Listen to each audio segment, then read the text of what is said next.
नमस्कार मित्रांनो, diet and fitness मराठीमध्ये तुमचं स्वागत आहे.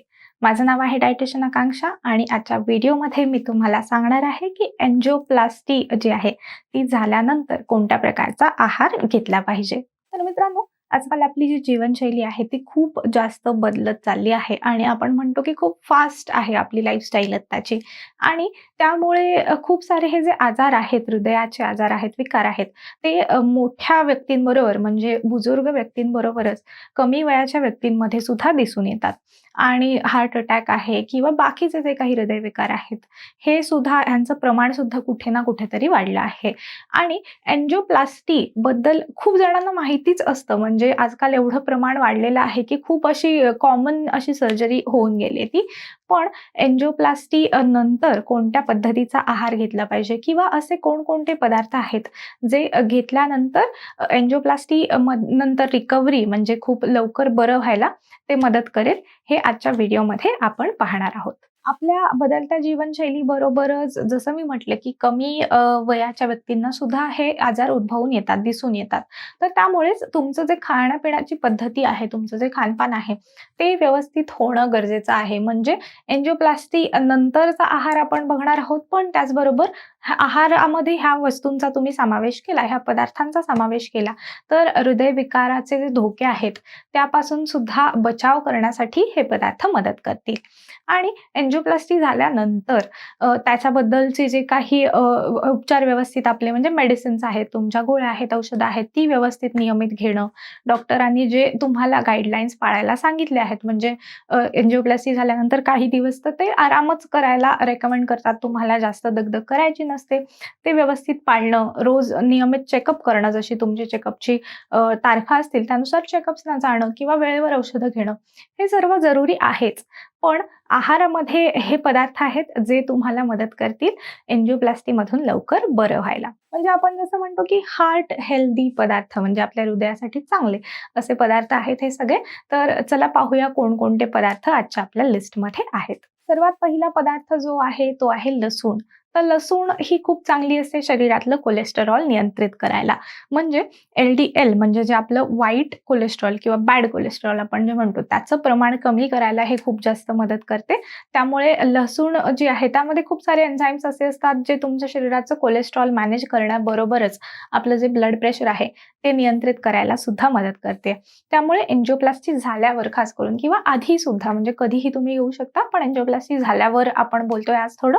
सो एंजिओप्लास्टी झाल्यावर रोज 1 ते 2 कळी जी असते लसणाची पाकळी ज्याला आपण म्हणतो, ती कच्ची जर तुम्ही घेतली रोज सकाळी उपाशीपोटी म्हणजे काहीही खाण्याआधी, तर ते खूप जास्त मदत करेल शरीरातलं कोलेस्ट्रॉल नियंत्रित करायला. त्यानंतर रोजचे जे आपले पदार्थ आहेत त्यामध्ये आपण पाहूया की कोणकोणते पदार्थ किंवा कोणकोणते जे फूड ग्रुप्स असतात ते तुम्ही कशा पद्धतीने घेतले पाहिजेत. म्हणजे सर्वात पहिलं तर धान्य, ज्याचा आपल्या आहारामध्ये खूप जास्त प्रमाणात समावेश असतो. तर धान्य कुठल्याही प्रकारचं जेव्हा तुम्ही घेताय, ते जेवढा फायबरचा कंटेंट त्याच्यामध्ये असेल तेवढं ते चांगलं असतं. फायबर म्हणजे एक प्रकारचा कोंडा किंवा आपण भुसा ज्याला म्हणतो, की आपण ते पूर्ण वेगळं करतो आपल्या धान्यामधून, टरफलं आपण म्हणू शकतो. म्हणजे बाहेरचं जे आवरण आहे ते गेलंच पाहिजे, पण खूप जास्त पॉलिश्ड केलेले तांदूळ वगैरे आपण वापरतो.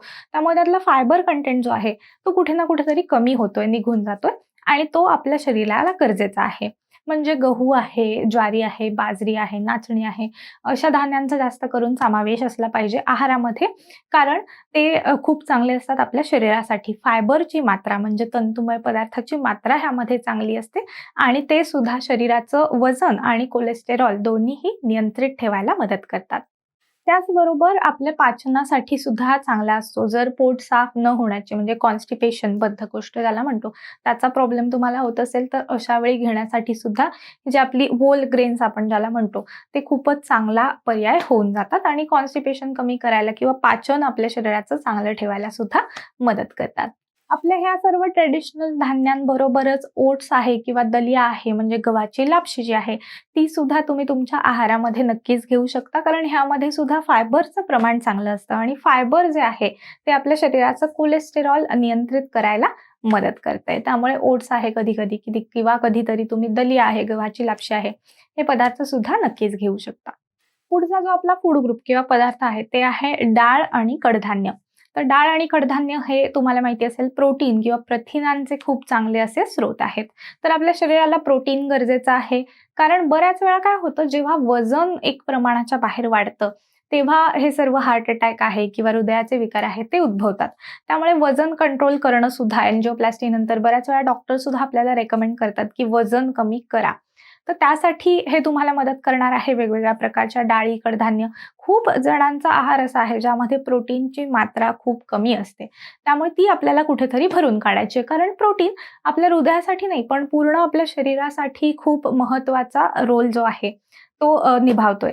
त्यामुळे प्रोटीन म्हणजे प्रथिन आहारात असणं गरजेचं आहे. वेगवेगळ्या प्रकारच्या डाळी आहेत किंवा कडधान्य आहे, मूग, मटकी, तूर आहे किंवा जे तुम्हाला आवडतंय, वाटाणे आहेत, चणे आहेत, जे तुम्हाला धान्य किंवा कडधान्य आवडतात, ती चांगल्या प्रमाणात घ्यायची आहे तुम्हाला. ह्याने दुसरा फायदा काय होतो, LDL म्हणजे जे वाईट कोलेस्ट्रॉल मी सांगितलं, ते कमी करायला सुद्धा हे आपल्या लिव्हरची मदत करतं आणि HDL म्हणजे चांगलं कोलेस्ट्रॉल आपल्या शरीरासाठी, गुड कोलेस्ट्रॉल आपण ज्याला म्हणतो, त्याचा स्तर वाढवण्यासाठी सुद्धा हे मदत करतं आणि त्याचबरोबर वजन नियंत्रित ठेवायला सुद्धा खूप जास्त मदत करतं. तर शाकाहारी लोकांसाठी डाळी आहेत किंवा कडधान्य आहेत, त्याचबरोबर सोयाबीन सारखे तुम्ही पदार्थ घेऊ शकता. दूध आणि दुधाचे वेगवेगळे पदार्थ आहेत, ते सुद्धा तुम्ही नक्कीच घेऊ शकता. पण ते थोडं लो फॅट असलं पाहिजे, म्हणजे त्यामध्ये फॅटचं प्रमाण, चरबीचं प्रमाण जास्त नसायला पाहिजे. म्हणजे आजकाल लो फॅट दही आहे किंवा टोंड दूध म्हणजे मलाई काढून जे दूध येतं, ते सुद्धा मिळून जातं किंवा जे पनीर आहे, पनीर सुद्धा तुम्ही योग्य प्रमाणामध्ये घेऊ शकता. जे लोक मांसाहार करतात त्यांच्यासाठी अंडी आहेत. अंड्यातला मात्र तो जो पिवळा भाग आहे, तो थोडे दिवस तुम्ही अव्हॉइड करायचा आहे. सफेद भाग जो आहे अंड्यातला तो तुम्ही घेऊ शकता किंवा मासे तुम्हाला आवडत असतील तर लीन फिश ज्याला आपण म्हणतो, म्हणजे ज्यामध्ये फॅटचं प्रमाण जास्त नसतं, तसे मासे तुम्ही घेऊ शकता किंवा चिकन तुम्हाला आवडत असेल तर ते सुद्धा तुम्ही घेऊ शकता. बऱ्याच जणांना हा प्रश्न पडतो, की मांसाहार करू शकतो, नाही करू शकतो. तर इथे काय होतं, जेव्हा आपण एखादी मांसाहारी पदार्थ बनवतो, तेव्हा तो खूप जास्त तेलामध्ये, खूप जास्त स्पायसी मसाले टाकून असा बनतो. त्याला वाटप जे आपण म्हणतो, म्हणजे खास करून जो सुका नारळ आहे किंवा ओला नारळ आहे, त्याचा ग्रेव्ही बनवली जाते त्याची आणि ते खूप जास्त प्रमाणात जर तुम्ही घेतलं, तर ते कुठेतरी नक्कीच तुमच्यासाठी चांगलं नाहीये. म्हणून योग्य प्रकारे म्हणजे सुकं चिकन आहे किंवा फिश सुद्धा कमी तेलात किंवा कधीतरी एखाद वेळ घेतला. अंड्यातला सुद्धा जसं की मी म्हटलं, की पिवळा भाग जो आहे तो सुद्धा हेल्दी असतो तसं पाहिलं तर. पण थोडंसं एन्जिओप्लास्टी नंतर थोडे दिवस तुम्हाला ते अव्हॉइड करायचं. असं बिलकुल नाहीये, की ते अनहेल्दी असतं आणि ते खायचंच नाहीये. त्याबद्दल आपण नंतर कधीतरी बोलू. पण अंडी आहेत ती सुद्धा तुम्ही घेऊ शकता आणि बेसिकली हेच आहे, की जास्त तेलकट किंवा खूप जास्त मसालेदार असे पदार्थ अव्हॉइड करायचे. आणि एक इथे मला सांगायचं तुम्हाला, की काही जणांना हाय युरिक ॲसिडचा प्रॉब्लेम असतो. अशा लोकांनी मात्र हे जे प्रोटीनयुक्त पदार्थ आहेत, ते डॉक्टरांच्या सल्ल्यानेच घ्यायचे आहेत. कारण तेव्हा आपण प्रोटीन थोडंसं कमी करतो आहारातून, पण ते युरिक ॲसिड लेव्हल्स तुमच्या किती आहेत, त्यावर अवलंबून असतं. त्यामुळे ते थोडंसं गाईडन्सनेच करावं लागतं. पुढचा जो पदार्थ आहे किंवा पुढचे जे पदार्थ आहेत, ते आहेत फळं आणि भाज्या. वेगवेगळ्या प्रकारची फळं आणि भाज्या नक्कीच तुमच्या आहारामध्ये असणं गरजेचं आहे, खास करून एन्जिओप्लास्टी नंतर. कारण फायबरचा खूप चांगला स्रोत आहे. त्याचबरोबर वेगवेगळ्या प्रकारचे व्हिटॅमिन्स आहेत, मिनरल्स आहेत, हे सुद्धा त्यातून आपल्याला मिळणार आहेत. अँटीऑक्सिडंट्स आहेत, जे की शरीराची रिकव्हरी म्हणजे लवकर बरं व्हायला तुम्हाला मदत करणार आहेत. व्हिटॅमिन ए आहे, व्हिटॅमिन सी युक्त फळं आहेत, ही सुद्धा तुम्ही घ्यायची आहेत आणि वेगवेगळ्या प्रकारच्या जसं की आपण म्हणतो, की मोसमी ज्या भाज्या असतात म्हणजे ऋतूनुसार जे भाज्या आहेत किंवा फळं आहेत त्या येतात, त्या तुम्ही नक्कीच घ्यायच्या. ज्याला आपण सीझनल भाज्या सुद्धा म्हणतो, भाज्या किंवा फळं. तर ते सुद्धा घ्यायचं आहे. आवळा आहे किंवा लिंबू आहे, संत्र आहे, मोसंबी आहे, सफरचंद आहे, जी तुम्हाला फळं आवडतात ती तुम्ही नक्कीच घेऊ शकता. त्यातून फायबर कंटेंट जो मिळतोय, तो वजन कमी करायला आणि कोलेस्ट्रॉल नियंत्रण करायला सुद्धा मदत करेल. त्यानंतर सुकामेवा जो आहे म्हणजे ड्राय फ्रुट्स आपण ज्याला म्हणतो, ते सुद्धा खूप चांगले होऊन जातात या अशा वेळी घेण्यासाठी. कारण बऱ्याच वेळा एन्जिओप्लास्टी झाल्यानंतर स्नॅक्समध्ये काय घेऊ असा खूप जास्त प्रश्न पडतो. कारण आहार आपण डाएट पथ्य जे आपण म्हणतो, ते तर मॅनेज होऊन जातं. जेवण व्यवस्थित बनवलं जातं पेशंटसाठी वेगळं.